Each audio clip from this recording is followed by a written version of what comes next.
Salam Guru Penggerak. Pada kesempatan ini saya Eva Romo Limalau, calon guru penggerak angkatan 7 dari SMP Negeri 2 Pangururan, Kabupaten Samosir, akan memaparkan kesimpulan dan refleksi pemikiran Ki Hajar Dewantara pada tugas koneksi antar materi modul 1. Saya akan merefleksi diri saya melalui 3 pertanyaan berikut. Yang pertama, apa yang saya percaya tentang murid dan pembelajaran di kelas sebelum saya mempelajari modul 1.1? Kedua, apa yang berubah dari pemikiran atau perilaku saya setelah mempelajari modul ini? Ketiga, apa yang dapat segera saya terapkan lebih baik agar kelas saya mencerminkan pemikiran Ki Hajar Dewantara? Yang saya percaya tentang murid dan pembelajaran di kelas sebelum saya mempelajari modul 1.1 adalah yang pertama, guru mendominasi pembelajaran atau teacher center. Dalam pembelajaran, saya terlalu banyak berceramah dan siswa hanya duduk diam mendengarkan. Yang kedua, pembelajaran terfokus pada ketercapaian materi dan KKM atau mengutamakan aspek kognitif anak.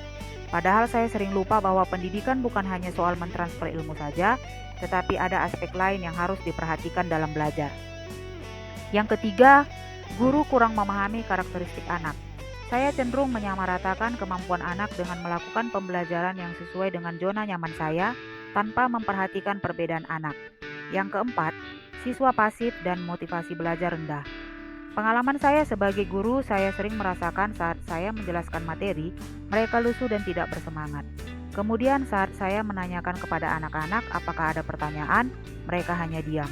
Yang terakhir, yang menjadi fokus utama saya adalah suasana kelas yang tertib, tenang, dan anak-anak yang memahami materi. Berikut adalah gambaran kegiatan belajar mengajar di kelas saya sebelum saya mempelajari modul 1.1.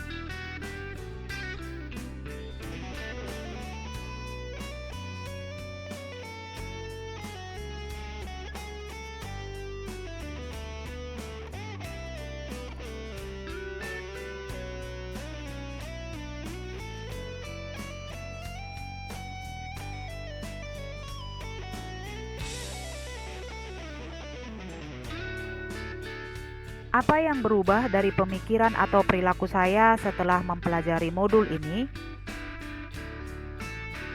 Setelah saya mempelajari modul 1.1, yang berubah dari pemikiran atau perilaku saya adalah yang pertama, merubah pikiran bahwa guru bukan merupakan satu-satunya sumber belajar.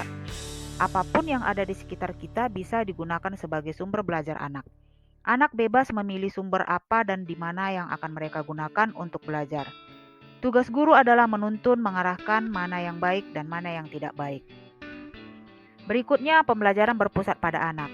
Dengan aktivitas pembelajaran yang berpusat pada anak, anak akan menjadi lebih aktif karena terlibat dalam proses pembelajaran, sehingga mereka dapat lebih mengkonstruksi pengetahuannya. Yang ketiga, saya lebih menghargai setiap karakteristik belajar anak. Anak terlahir berbeda. Setiap individu memiliki keunikannya masing-masing. Saya sadar dengan adanya perbedaan ini akan menjadikan pembelajaran lebih berwarna. Bagaimana sebagai seorang pamong saya harus dapat menuntun anak sesuai dengan kodratnya. Selain dapat merubah pemikiran saya, modul 1.1 ini juga dapat merubah perilaku saya. Antara lain, seorang guru dapat mengemas pembelajaran secara menarik agar motivasi belajar siswa meningkat. Yang kedua, guru memberikan kebebasan kepada anak untuk menyelesaikan setiap tugas sesuai dengan minat, bakat, dan kreativitasnya masing-masing. Sebagai seorang pendidik, juga harus lebih cermat melihat bakat anak atau menuntun sesuai kodrat anak melalui observasi, wawancara, dan juga pendekatan personal agar kita lebih dekat dengan anak. Kemudian, agar kelas saya mencerminkan pemikiran Ki Hajar Dewantara, penerapan yang dapat saya segera terapkan di kelas adalah yang pertama, merancang pembelajaran yang interaktif dan menyenangkan dengan melibatkan peserta didik. Yang kedua, pembelajaran berbasis kearifan lokal dan budaya setempat. Hal ini penting untuk kita terapkan pada anak-anak saat ini mengingat perkembangan iptek, banyak anak yang mulai melupakan nilai-nilai budayanya. Di sini saya sebagai seorang guru berusaha memberikan penerapan materi terhadap kehidupan sehari-hari anak sesuai dengan kearifan lokal budaya setempat. Yang ketiga adalah menerapkan konsep merdeka belajar dan mengintegrasikan setiap pembelajaran dengan pencapaian profil pelajar Pancasila. Konsep Merdeka Belajar mengajarkan kita bagaimana seorang pendidik dapat memberikan kebebasan kepada anak untuk dapat bereksplorasi atas pengetahuannya agar mampu menghasilkan ide-ide kreatif dan inovatif dari mereka.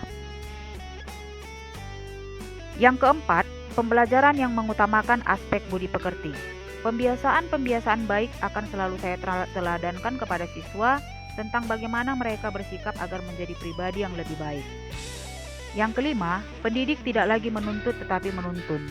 Kita sebagai pendidik berperan sebagai among dan penerapannya di kelas sesuai dengan pengajaran dan pendidikan dari Ki Hajar Dewantara. Kita dapat menerapkan pola asih, asuh, dan asah. Yang keenam, pembelajaran yang sesuai dengan kodrat alam dan kodrat zaman. Yang ketujuh adalah bermain. Ki Hajar Dewantara mengatakan bahwa kodrat anak adalah bermain, dan saya akan mengintegrasikan permainan dalam pembelajaran agar suasana kelas menjadi menyenangkan.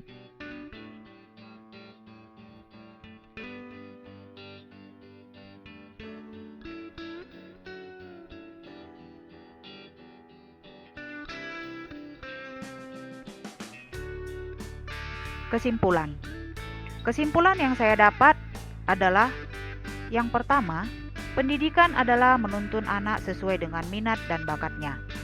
Yang kedua, pendidikan bukan hanya ilmu akademis saja, namun perlu penanaman budi pekerti yang baik. Ketiga, pendidikan sejatinya adalah berhamba pada anak. Yang keempat, pendidikan yang humanis, konsep sistem among atau memberi teladan, membangun motivasi, dan memberi dorongan. Demikianlah pemaparan saya tentang koneksi antar materi pemikiran filosofis Ki Hajar Dewantara. Mohon maaf apabila ada kesalahan dalam penyampaian saya.